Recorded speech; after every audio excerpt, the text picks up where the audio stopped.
Hi guys, welcome to Windsome Cottage Garden. My name is Hannah and I'm so glad that you decided to join me today. We are in the home garden and this is a part 2 video of taking down trees.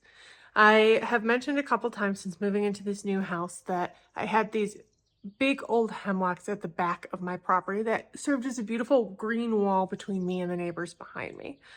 Well, in the course of garden planning and looking at where the vegetable garden was going to go, it was determined that in order to have enough light to really grow the vegetables I wanted to grow, I was going to have to remove a couple of them. We started this in a video that I will link below if you want to see it, and today we're going to be finishing it up. This has already actually been done, so what I'm going to do is pop in the 3 days of work that this last bit was. I'll add the caveat that we took these trees down ourselves. My dad has had a little bit of experience doing this, so it was something that it wasn't the first time we were doing it. We made sure that the conditions were all right, and we knew that these trees, though nearing the size that my dad wouldn't feel comfortable doing, were within his area of comfort. I think it was probably at the tip of that spectrum, in all honesty, because we were able to fell them without the danger of them hitting our house. But if they had been too much taller, I think you would have needed some special equipment, or thicker, in all honesty. These were clump hemlocks that are probably 30 to 35 years old. Removing the three on the side of the property at the back of the yard that was shading my vegetable garden has made such a transformation. So without further ado, let's hop in to the video and watch it all get done. I wanted to give a little bit more information about my dad's method because he's done this before. Here he is kind of actually explaining to me and reminding me what he wants me to do because it'd been a while since I'd been the person on the line. But what my dad does with his chainsaw is create a wedge in the bottom of the trunk he's working on that will essentially create a hinge for the tree to fall exactly in the direction he wants. In addition to that, he likes to, especially when they're this size, put a line up. Now, this line usually is tied to something else. In this instance, it is my deck. Not that it's actually being secured that way, but just make it easier for the person who is pulling, that they don't have to have the whole weight of the line. There's some tension on it. So what that allowed me to do in this instance is really focus on making sure that the tree goes the direction Dad wants. He'll give me the high five because he'll cut the wedge, check all his alignment, and then he'll go to the back and cut it through. Then he'll signal me, and what I'm doing really is just, if I need to move it just a tiny bit, I can do that. But more so, I am making sure that in that moment when it, is starting to fall, there isn't a sudden breeze or anything unexpected, but it's going down to the area we intended. I was actually working from home this day and was able to pop out and be his line person while he was doing this. And I will be in the video later helping him as soon as my workday was done.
Before I walk you through like the final view, I wanted to do two things. I wanted to remind you what this looked like beforehand. So I will insert some footage here from an earlier garden tour, actually in February. It was beautifully sunny, so you might not guess that.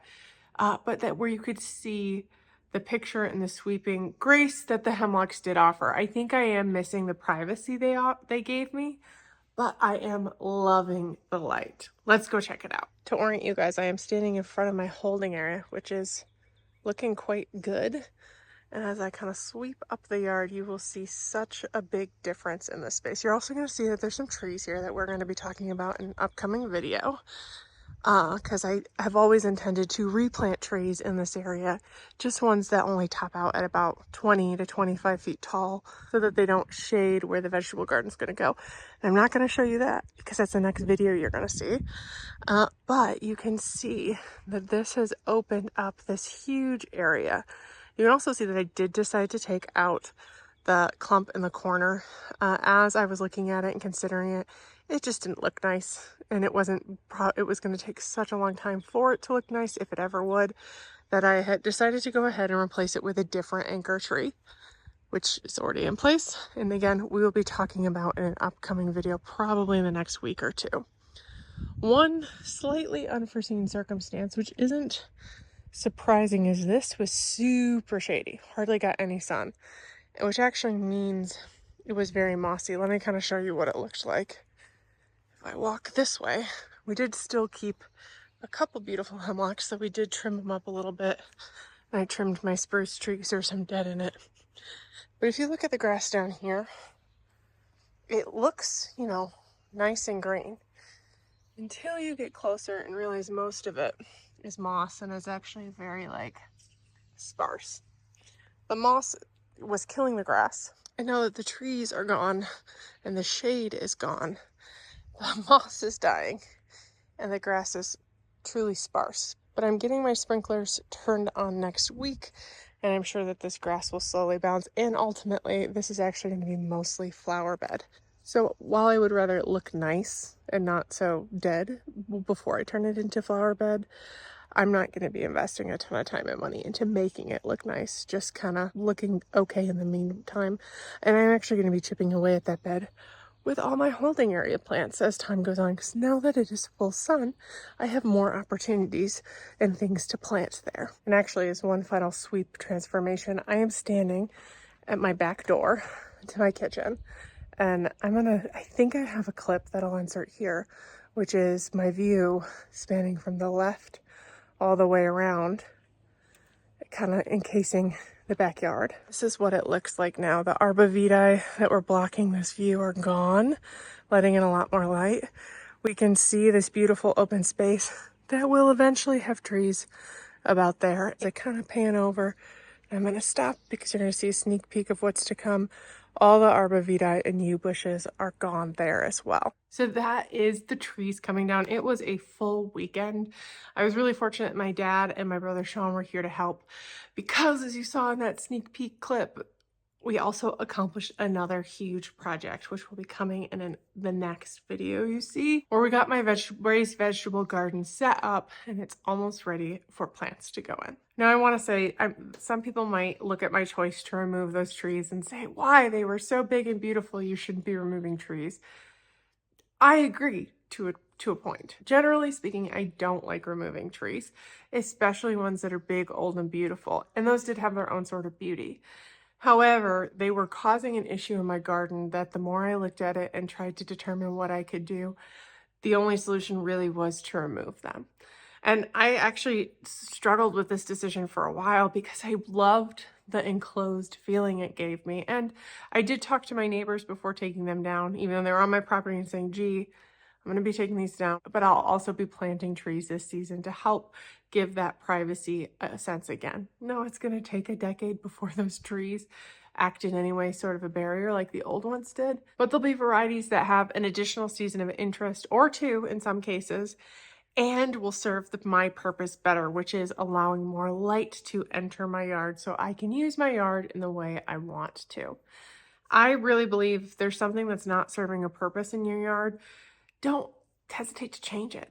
I am also replacing those trees, so it's not like I'm just taking them down and not putting anything back. I'm going to be planting those trees and more, introducing a ton of biodiversity to this property that the loss of those 3 trees eventually will be more than made up for. The other reason I didn't hesitate to do this is there is a pest, I believe it's called like the hemlock beetle, which has made its way to Michigan and is really devastating areas of old hemlocks. And those were hemlocks I'd rather replace things, get them started with trees I want before risking them being taken. Now, the hemlock beetle might never get to my area. Those hemlocks might have been fine. But it's just another reason for me to plant things that aren't especially vulnerable to pests that I know aren't near my area.